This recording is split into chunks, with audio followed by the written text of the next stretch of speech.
Hey guys, Chaps here, and today I wanted to talk about private matches. We all know that map builder is coming to Versus and Horde at some point in the future, and it's also been said that TC is evaluating private match options. I feel that these are going to come hand in hand in Operation 4, or maybe Operation 5. And actually, I want to butt in real quick and say, as I'm editing this, I realize this is going to be a huge topic. I'm going to split this into 3 videos to help break it up a bit. I'm sorry to break the video into multiple parts like this, but the next 2 are just way too big to cram into a video on their own. If you do want to see it all put together in one giant video, I'll have that up on Friday, so you can always wait till then to just watch it. Today, I'm going to cover some of the general settings and organization of the menu. Tomorrow's video is going to talk about mode-specific options, and lastly, we're going to have a video that dives into some of the more advanced options. Okay, so arguably one of the most successful map builders in console history is that of Halo. Forge is a beast itself, but I'd argue that the custom lobby options are what really helped secure its place as an all-time great. Building maps can be fun and create new locales and experiences, and creating game types can bring a variety of playstyles. Put them together, and the possibilities open up like crazy. Special events can stem from these creations, player-made maps can enter the matchmaking rotation, and most importantly is the community that can be created around custom maps and modes. I feel it may be too late for Gears 5 in this regard, but hopefully this will all set up the foundation for a great experience in future titles. With Map Builder coming in the future, I can only assume that the Coalition will be having a sizable upgrade to custom match options. The increase in customization options has long been requested by the community. Each game has added an option or 2, but for the most part it's been pretty static, and it's missing some of the really big features that fans have requested. Today, I wanted to walk through some of the options that I would like to see. Gears doesn't necessarily have the freedom that something like Halo does, but I do feel that there's a reasonable number of potential options. As I go through these options, I'd like to challenge you to think about what options you would like to see.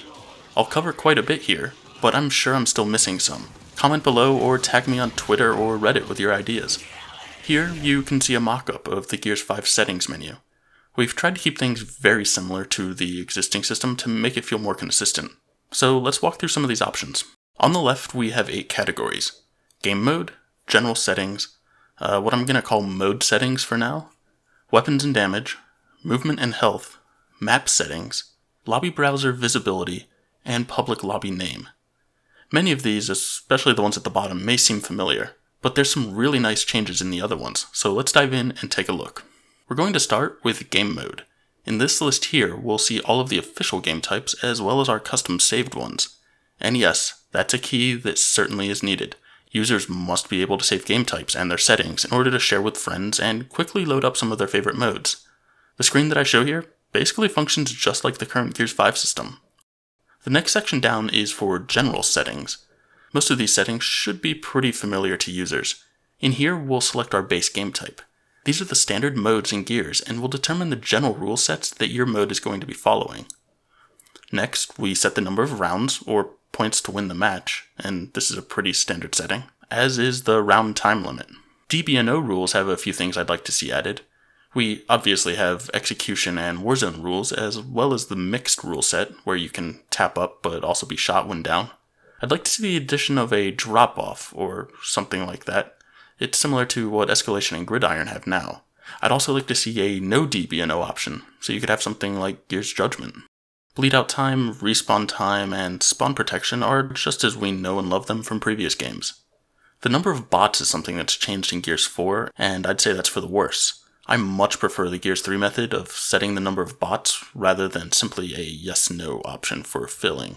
It's insanely time-consuming to set up a lobby that only has 1 bot in there. With the current system, you need to tell it to fill bots, and then go lock 8 slots in your lobby. It's just not user-friendly. Just go back to the old system where you can select how many bots you want in your lobby.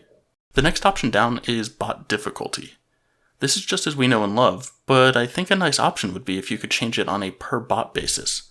But I'm not really sure if that's necessary. Next, we have friendly fire. There's obviously going to be a friendly fire on or off, but I'd also like to see a ricochet option included. This is present in some other AAA games. It's where if you damage a teammate, the damage is actually applied to you instead of them. This allows you to keep the game competitive with friendly fire, but it would prevent people from team killing. The last option in this menu is Amos Cysts. The options I'd like to see here are full assist, partial assist, and no assist. The no assist option would be kind of funny, just to show how impossible it is to play on a controller without some level of aim assist. So there we have 11 options. They are basically the options that are standard for every mode. But modes differ, so we're going to need some more mode-specific options. That will be the topic of tomorrow's video.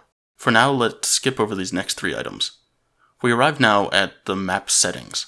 Allfather's Annex is a great example of this, being you can swap around the map configurations. This is also where I'd like to see things like disable breaking ice on Icebound, or disable the forge, and maybe something like disable fog or other environmental aspects that are on some future maps. It might also be cool to add a spot to dictate the order of rings in King of the Hill, but I haven't really given much thought into that. The last 2 options are just the existing lobby browser visibility and public lobby name. Nothing too special here. Something you may have noticed as I scrolled through here, and I guess it's important to say, is that I really feel we need the ability to cycle through menu options. If it has the options of 1 through 10, for example, and I scroll up to 10, hitting right again should cycle it back to 1.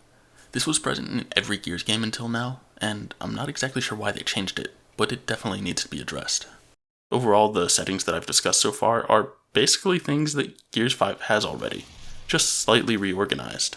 The next 2 videos this week, however, we'll be discussing the 3 categories that we skipped over, and that is where the truly interesting discussion starts. In the meantime, drop down below, subscribe if you haven't already, thanks for watching, and I'll see you all tomorrow for part 2.